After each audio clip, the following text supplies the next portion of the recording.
Hello and welcome to Louise Singleton Creations. I was very lucky last week to receive a beautiful handmade gift from one of my viewers, and I was so blown away by her kindness and generosity that I wanted to make her a thank you card, but I also wanted to include a gift. So me being the way I am, my brain got busy and thought, how could I make the card a gift? So that's how I came up with this idea of making a drinks coaster, which is also a greetings card. So stay tuned and see my very first attempt at how I made a coaster card and see what you think.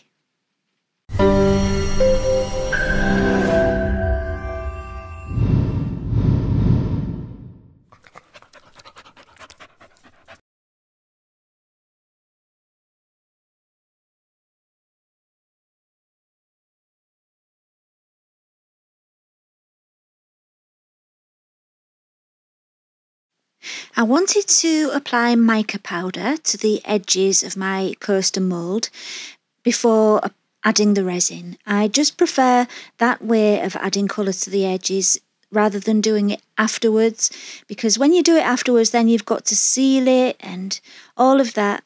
This way, when you take it out of the mould, theoretically it's done. I say theoretically because I did encounter a problem, which I'll tell you about in a minute.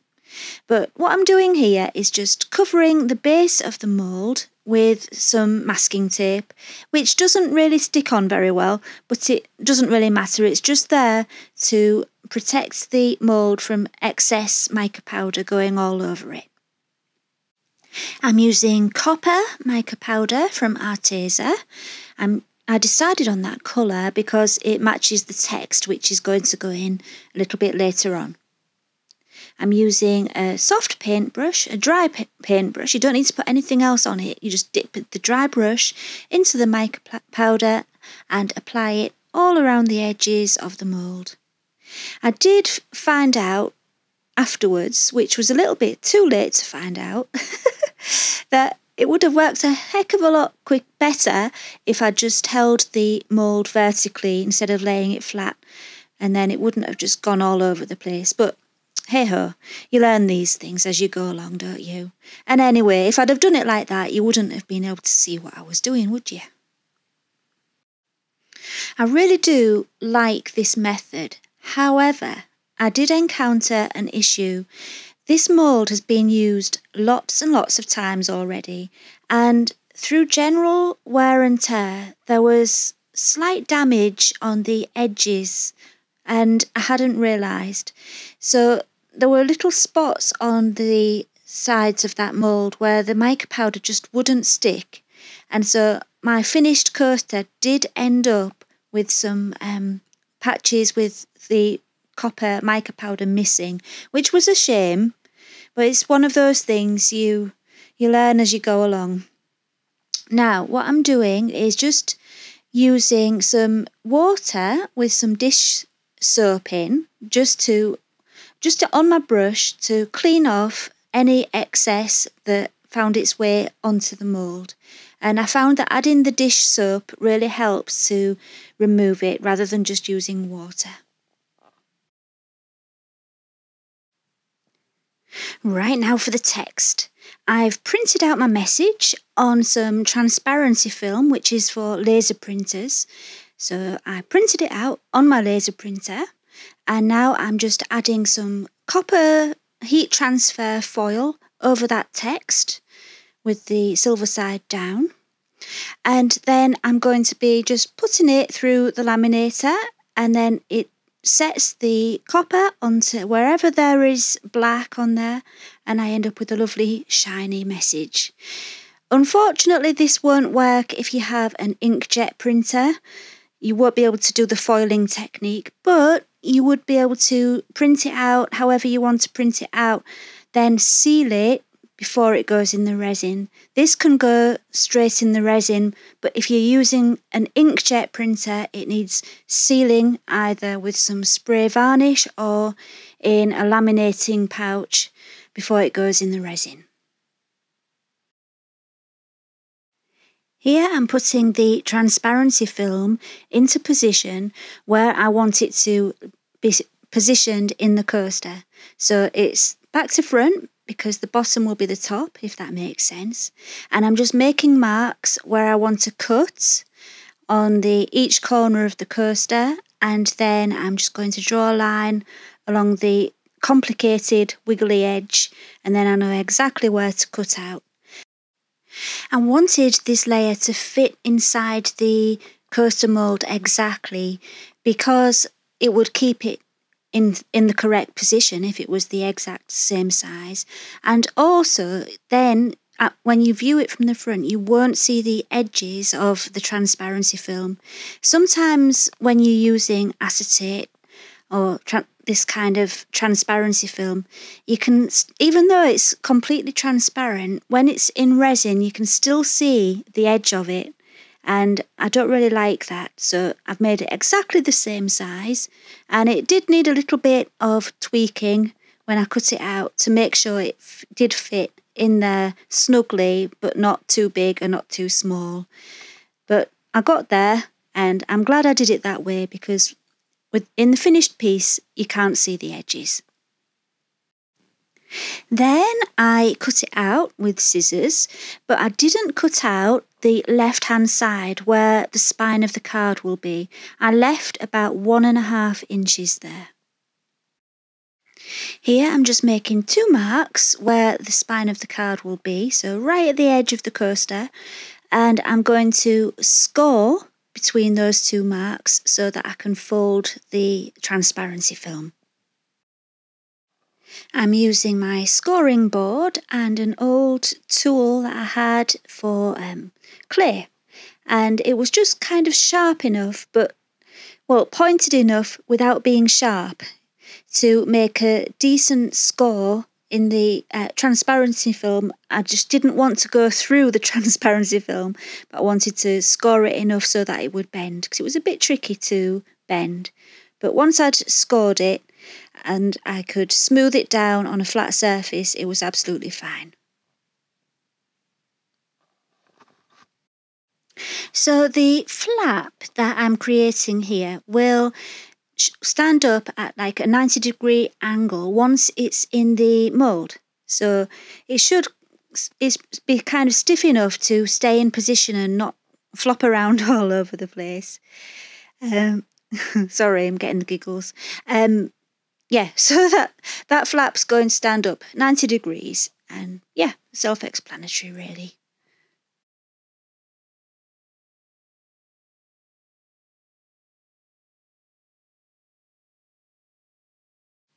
Now it's time to start on the resin.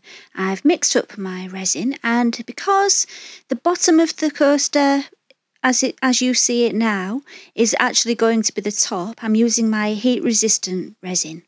And I'm using Top Pro from Resin Pro, the heat-resistant resin, which is really, really good. I really love that one. So that's my heat-resistant resin going in, and I've done it really slowly. I've sped it up because I took so long, and the reason I took so long was because I wanted that layer to be as thin as I could make it. So I just kept adding little bits and filling in the spaces until there was no bare patches, and then I knew, it was enough but not too much, because I wanted lots of space above the text to do my coloured layer. So yeah, that's what I'm just doing there, doing a nice thin layer. And then it's time to put in the transparency film. Actually, no, it's not, because I forgot to say, it's really important to get rid of all the bubbles. Keep going back to it with your heat gun to get rid of the bubbles, because once your layer of transparency film goes on top, you won't be able to get rid of them. So yeah, do that first.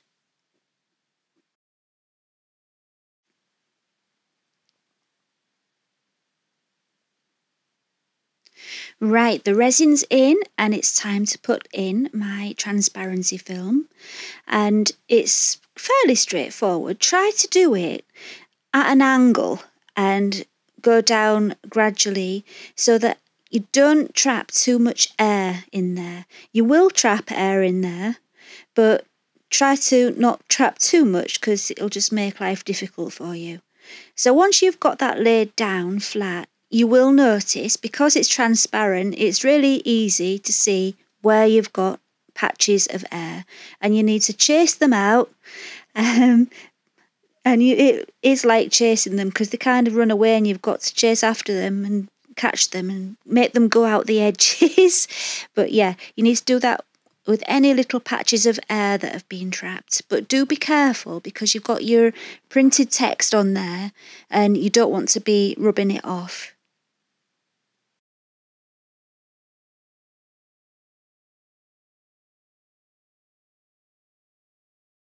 Once that was in and the bubbles were all chased away, it was time to add a little bit more of the resin just to seal all of that in, and then I would leave that to cure, ready for the next stage, which was the coloured resin.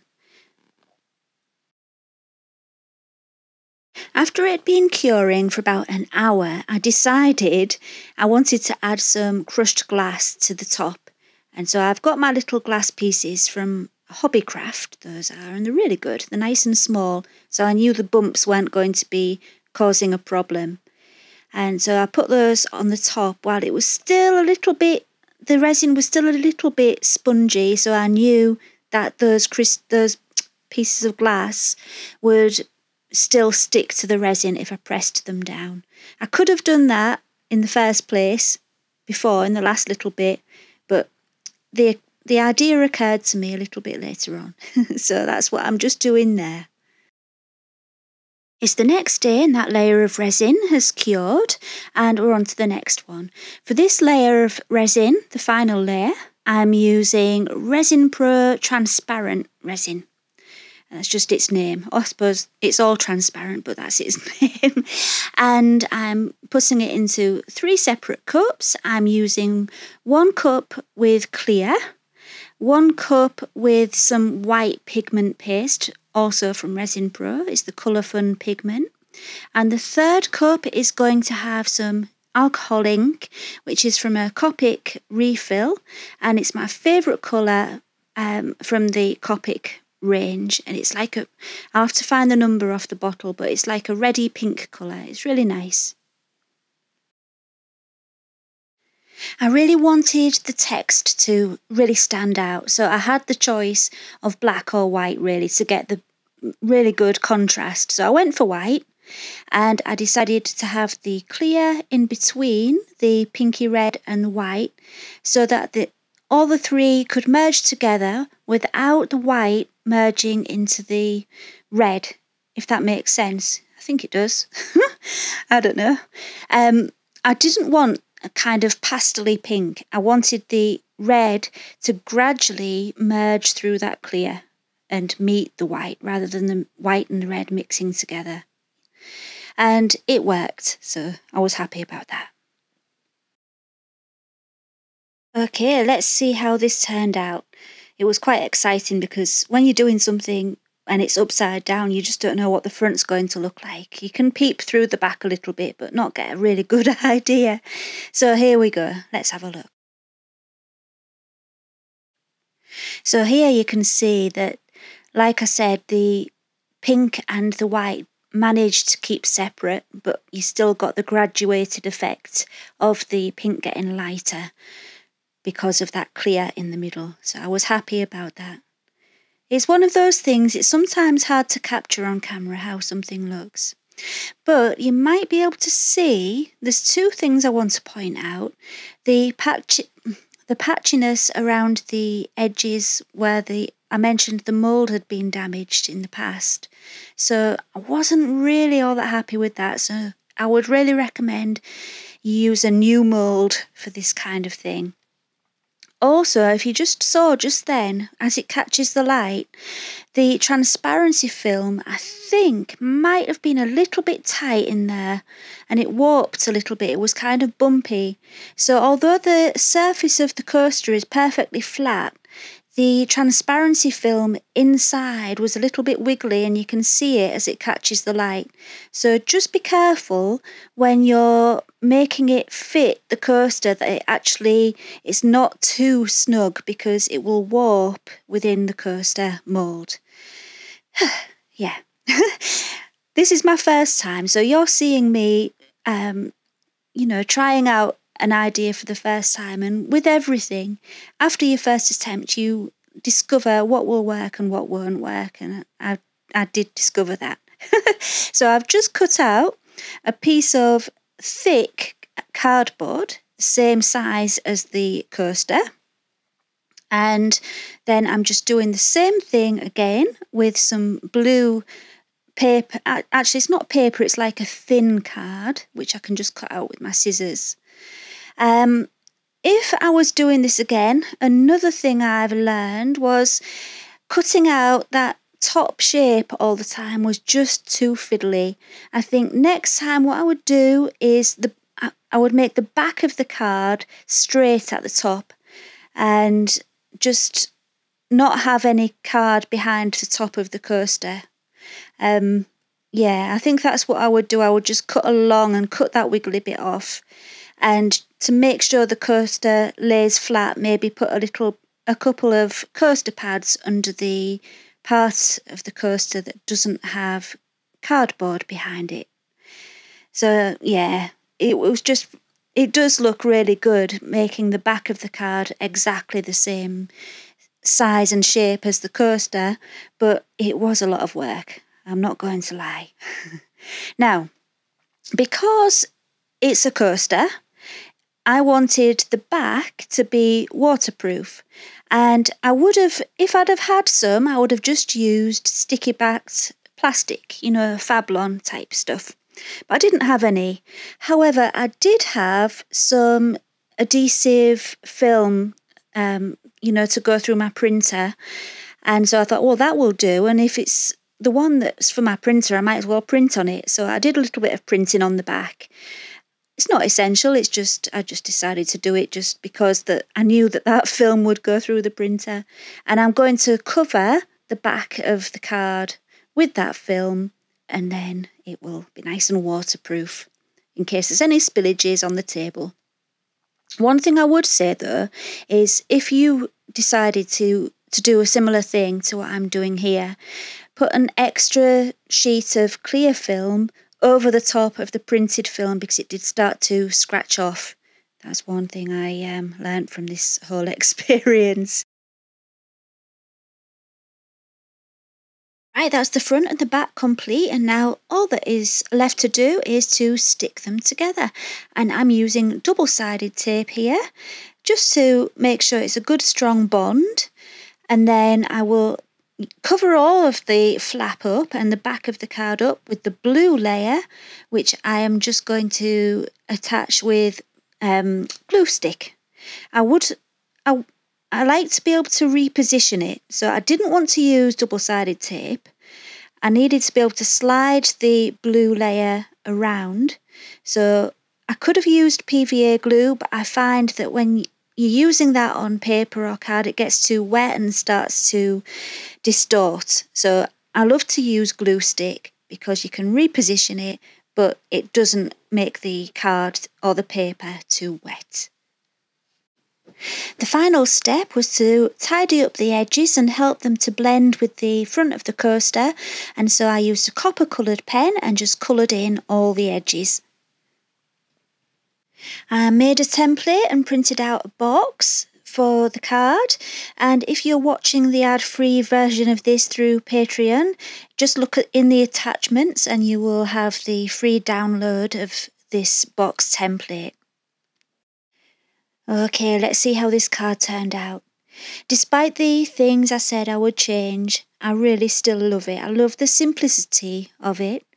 I love the shine of the text. I love the way it really stands out against the white. I also really, really like the way the light shines through it if it's near the window. That's another great thing about it. I'm hoping Linny will really love this card and know how much I appreciate her kindness. So thank you, Linny. I've made a promise on Patreon that when I reach 15 patrons, I'm going to give all 15 patrons a gift. And so I'm thinking this might be an ideal thing because it can go through the post fairly easily, and I think that it will be well appreciated. Well, that brings us to the end of the video. I hope you've enjoyed it. If you haven't already subscribed and you wish to do so, please go ahead. The more the better. It really helps to support my channel and to help it grow. And I will see you very soon. Bye for now.